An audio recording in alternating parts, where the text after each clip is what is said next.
So, what do you do when you get fired or when your world falls apart? 5 years ago, in the middle of February, almost the day I got fired, it was a complete shock. It felt like the world had just disappeared in an instant underneath me. I wasn't just losing a job, I was losing my security, my confidence, my entire identity. And I remember sitting in the car afterwards and I'm bawling my eyes out and I'm staring at the steering wheel thinking, like, what the fuck do I do now? Like, what just happened? And I didn't know it then, but that moment was going to change everything for me. And so the other week, when a friend called me, tearful and terrified, she had just been fired. She asked me, like, what do I do now? And so maybe you're in the same boat. Maybe you're asking the same thing. Maybe it wasn't just a job loss. Maybe it was a breakup or a friendship ending or a death. But something that has just been ripped away from you, ripped away the life that you thought that you had. And of course, the hardest part isn't just the loss itself, it's the free fall that comes after. And if you are there right now, I want you to listen to this, because what I'm about to tell you is what I wish somebody had told me back then. So why does it feel so devastating? Like, let's talk about why it hurts so much. When you lose a job, or really when you lose anything that was a big part of your life, there is an identity crisis that happens. And even for me, like, I wasn't loving my job and I was looking at other opportunities in the same industry, but like I was still like devastated. But I want you to think about it. Like, when somebody asks you, what do? You have an answer. Like, I'm a teacher, I'm an engineer, I work in marketing, whatever that is. And suddenly you do not have that anymore. And it's not that you're just losing the paycheck, though obviously that's a massive factor, but you are losing the certainty of who you are and where you belong. You might be feeling like shame because you think that this means you weren't good enough. You feel fear because you don't know what comes next. You feel really angry because you didn't see it coming. And then there's the doubt because you start wondering, like, was I even good at my job? Then there's the loneliness because suddenly you are out of your routine, you're out of the loop, you're disconnected. And if any of that resonates with you, let me say this: nothing about your worth has changed. And I'm going to show you how to step into what's next.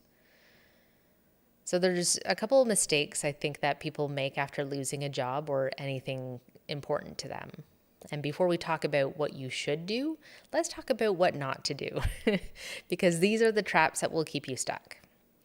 So I don't want you to bypass the pain and pretend that everything is fine. You don't have to slap on this fake smile and say, yep, everything happens for a reason, because you know, and I know that you're not going to believe it, because you are crumbling on the inside. When you do not give yourself time to process your emotions, they don't just go away. They show up later as anxiety, anger, bitterness, resentment. I don't want you to panic and grab at the first exit. Now, people typically make the worst decisions when they're in fear mode. That means panic signing on severance packages and agreements, or taking jobs that they don't want, or making other big decisions just to make the discomfort stop. I also don't want you to make this a reflection of your worth. Now, listen to me very clearly. Again, this is what I wish I heard 5 years ago. You are not your job. You are not your relationship status. You are not your bank account. Losing something external doesn't mean you have lost any value whatsoever.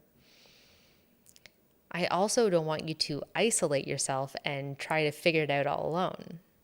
Like, this one is huge. When people feel ashamed, they withdraw.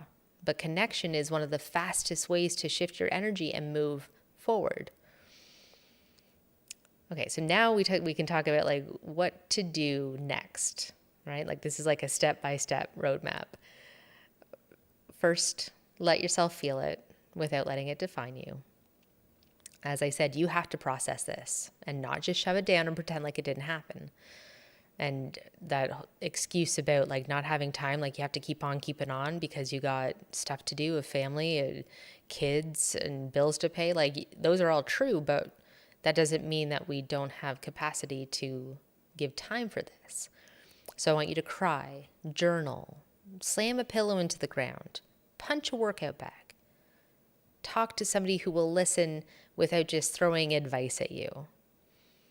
Give yourself permission to be upset, but whatever you do, don't live in that pain, because at some point you have to decide, am I going to keep replaying what happened, or am I going to focus on what's next?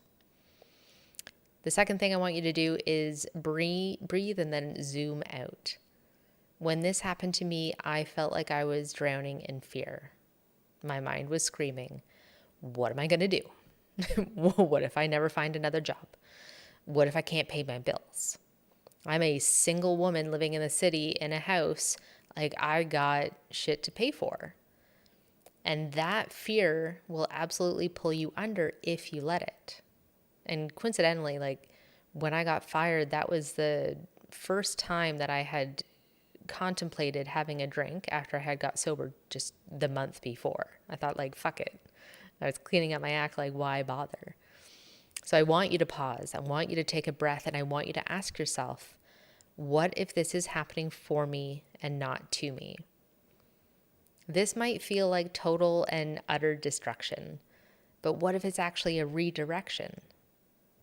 And I know that it might feel really hard to think about that right now and feel totally not true, and also maybe you're probably rolling your eyes at me, but I need you to open your mind to the possibility that this could be the best thing that has ever happened to you. Because for me, it was. And the third thing is I want you to take your power back. And don't panic sign anything. If you've just been fired, companies, of course, want to wrap things up fast. Like, I totally understand why they need to. But don't sign anything right away. You have rights, you have options. If there's severance involved, read every word, get a second opinion if you need to, talk to an employment lawyer. You can do that. And if you feel pressured to make a fast decision, pause. You are allowed to take your time. When you're in fear, you might agree to things just to get out of that discomfort. Don't do that.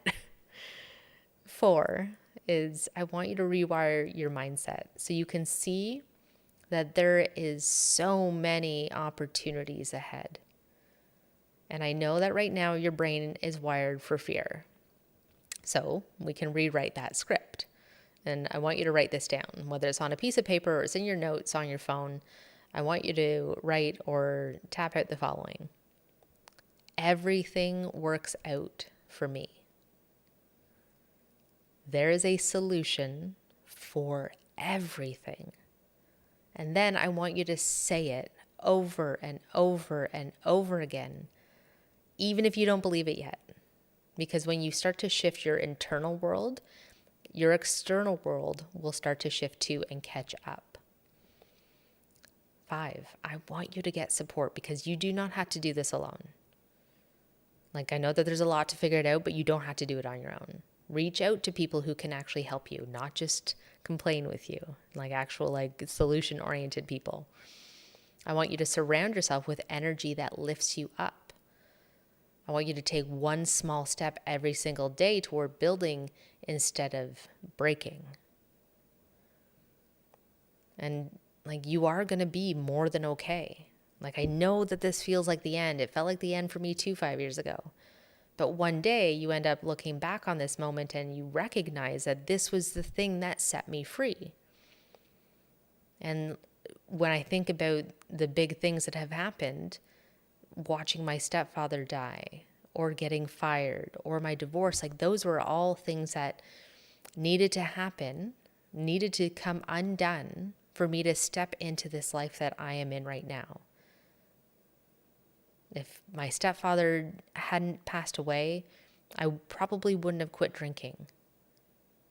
If I hadn't have got fired, I know I wouldn't be sitting here right now talking into a microphone and telling you that everything is going to be okay.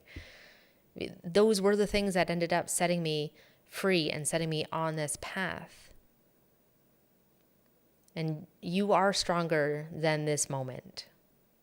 I promise you. It might not feel like that, but you are. And you can continue to uncover that. If you need support, let me know. I've been through those big events, and I believe that I have a firm hold on how to get through them. If this has resonated in any way, if you've been in these situations or if you're going through that, let me know. Reach out to me. Like, share, subscribe this episode.